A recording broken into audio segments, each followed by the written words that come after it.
Greetings viewers, this is Martin Maverick Commercial with another video. Today we're going to unbox the ZA EZ036 high-end master model desk stinger. As you can tell, this desk stinger is a little bit different than the Takara Tomy Kotobukiya one. This is actually a third party, which is definitely, as you can tell, just slightly different. But the one thing that makes this kit stand out more than the other Destiny kits from Tomy is that the Kotobukiya kits are a 172 scale. This is a 150 scale. So this is going to be a little bit bigger kit. So definitely looking forward to that. But before we unbox, as you all know who are familiar with these videos, I do a little bit of an origin story of the idea of this kit, or really just mainly just the Zord itself, from appearances and in anime and manga, so on and so forth.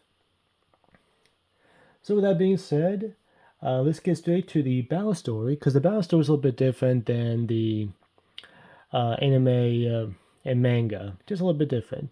Now I will add a link down below because I already reviewed this origin with the high-end master model desk stinger from Kotobukiya, so the link will be down below.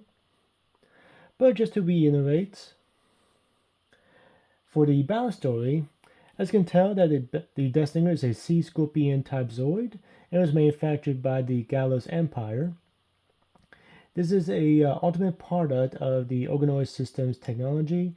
The desk stinger is the combination of a powerful Zoid core discovered in ancient ruin and artificially created organoid system.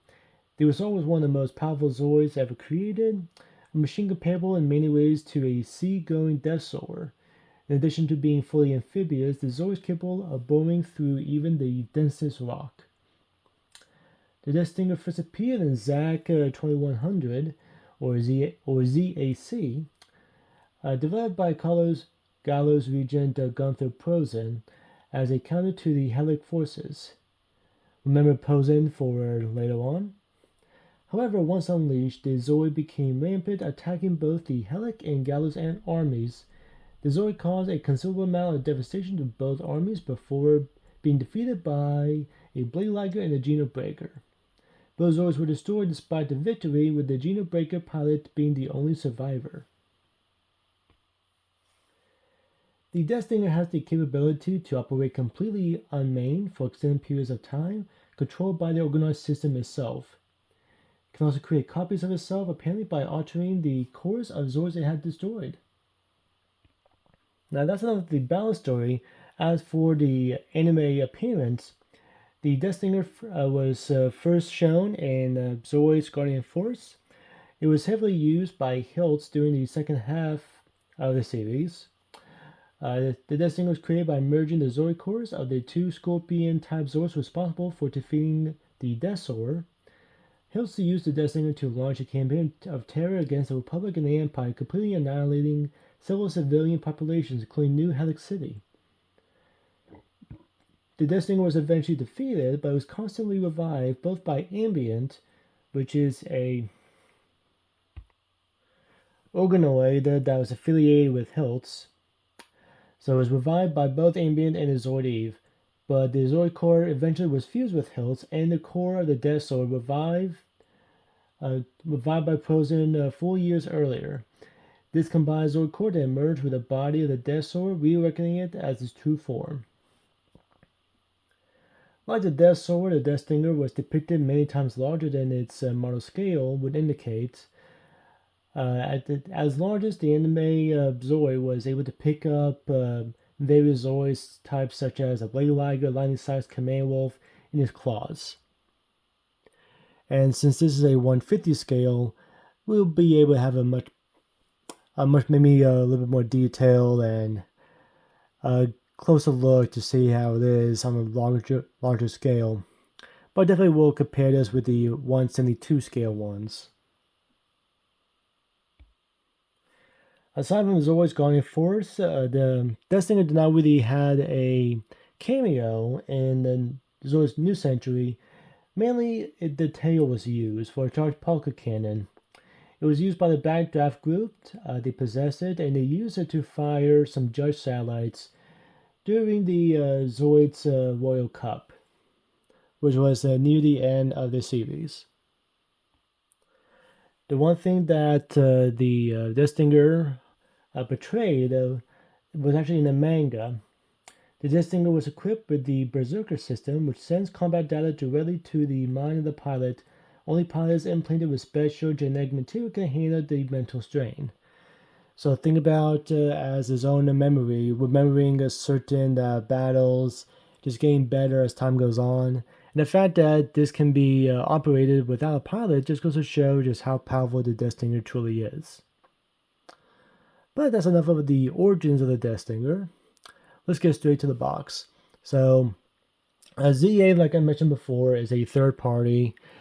They don't make too many Zoid kits, only a few. From what I know, one is a Death Stinger, the other is a Berserk Fury, but actually is more so of the Sturm Tyrann design. But they use the Berserk Fury colors, and there's another repainting of the Berserk Fury, some blue and white instead of the really, I don't say pink, but very, very light purplish color of the Berserk Fury. But that aside, so this box is definitely the biggest Zoid box I've owned currently. But just to really give you an idea,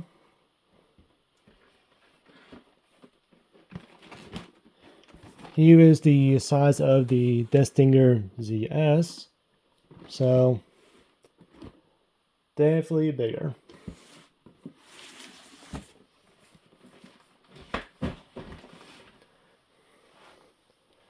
But if we can get a closer look, I'm going to try my best because I want to make sure my camera gets this.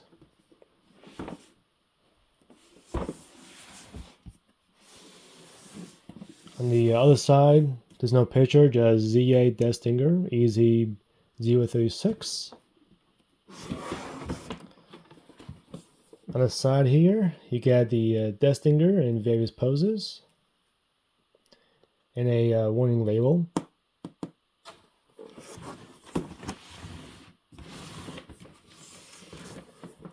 And some poses here too. Sorry, there's some discoloration here. Just a little bit of dirt. I'll be sure to clean that up. But yeah, some various poses. It seems like there's some different colored pieces as well, especially for the tail. So I'm going to see how that is. And there might be some different pieces for the body, especially surrounding the Zoid core. So we'll see about that.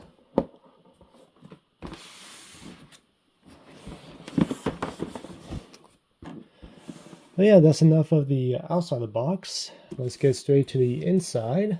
I'm gonna be careful with this now.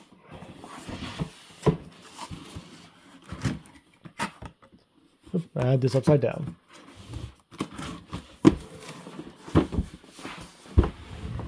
There we go.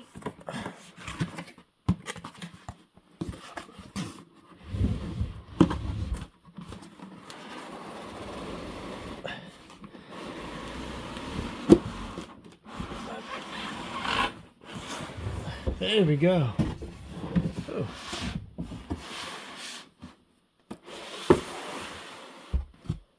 Oh. Let's see what we got here. So it looks like these are the legs. And look at these gold pieces. Now this is what I'm talking about. These are actual, the paint here is a lot better than the Taki gold ones I've seen in the other two Death Stinger kits. So I'm really happy with that. More pieces for the legs.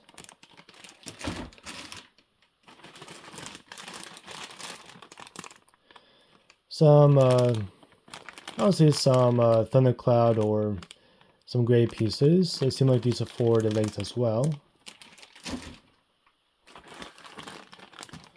More of that.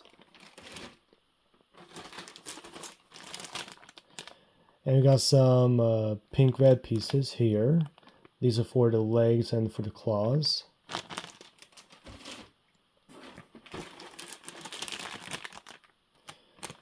Got some pieces here, probably for the weapon and claws.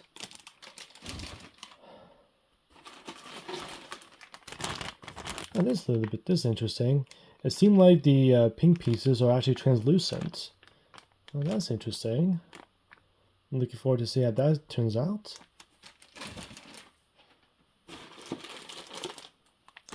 And here are the claws. These are definitely a lot bigger than the Kotobukiya ones.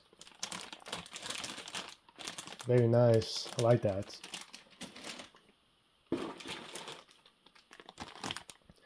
Like pieces for the tail.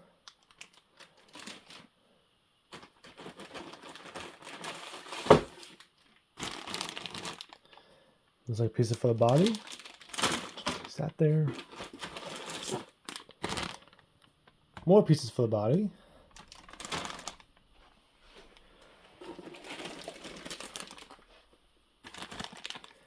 Looks like there's some extra pieces here. Looks like these are just missile pods. So I want to see how where that's going to be placed. And here are the caps. And these are actually like solid plastic, whereas for the Kotobukiya kits, these are a little bit rubbery. So it's kind of nice. That's the instruction manual, which I will save in a minute. More. This is actually a nice, really shiny gold. It's not even. I won't say it's too glossy. I'll say it's more like a semi-gloss. So there's a shine to it, but not too bright. So I'm really happy with this. Yeah, I'm really looking forward to these kits. Okay, there's some pink pieces here. Looks like these are for the claws.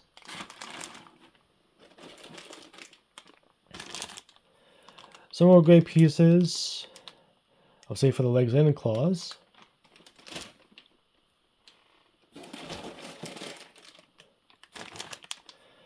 These pieces are definitely for the claws.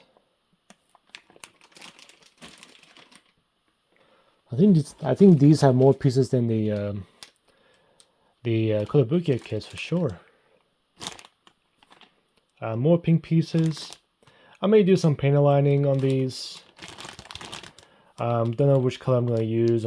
Either I'm going to use black so it can show better. I'll see what I can do with a Gundam marker, but those markers sometimes they spill a lot, so I need to be careful with those.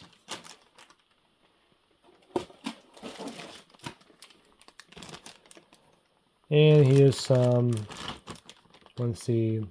No, they don't look like they're plastic. I mean, I'm saying not plastic, they're rubbery. But some pieces here for the head and for the tail.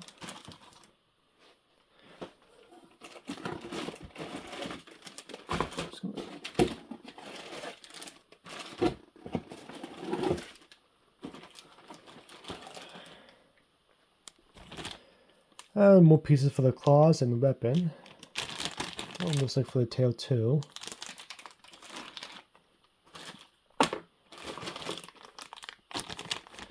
Now these would be the poly caps, but these look like a little more sturdy than rubbery, so careful of those. More purple for the armor. And like this is the last of it. Yeah, these are maybe a lot of pieces here. And here's a water decal sheet. These water slides here. And lastly, the instruction manual. So definitely a little bit different. This is more like a vertical base manual, whereas the Kotobukiya kits are horizontal. And it shows you all the runners here that goes with the kit.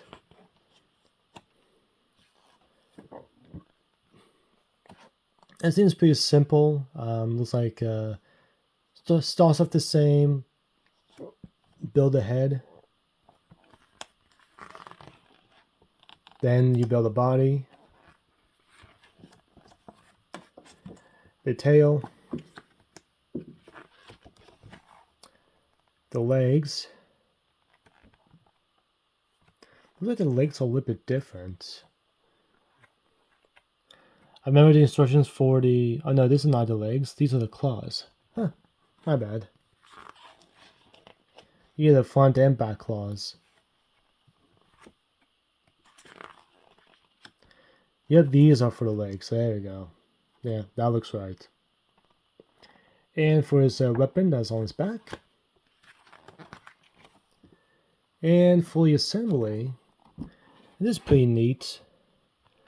This actually gives you some areas to put the water slides on. That's really nice. I like that. I know Gunpla kits do that.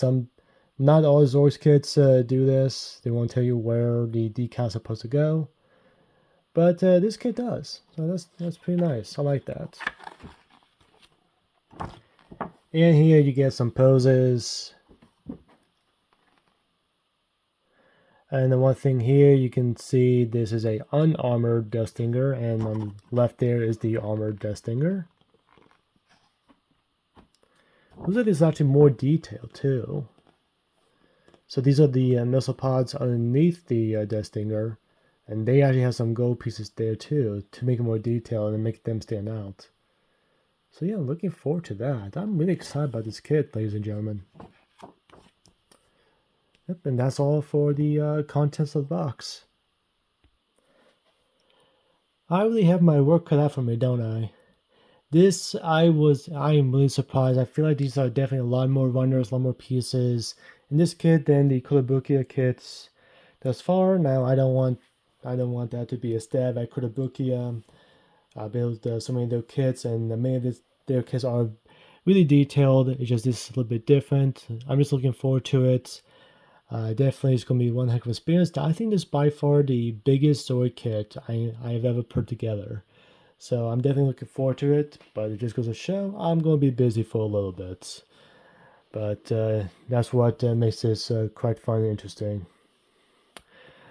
But with all that being said, be sure to like, share, subscribe, hit that notification bell for more video updates.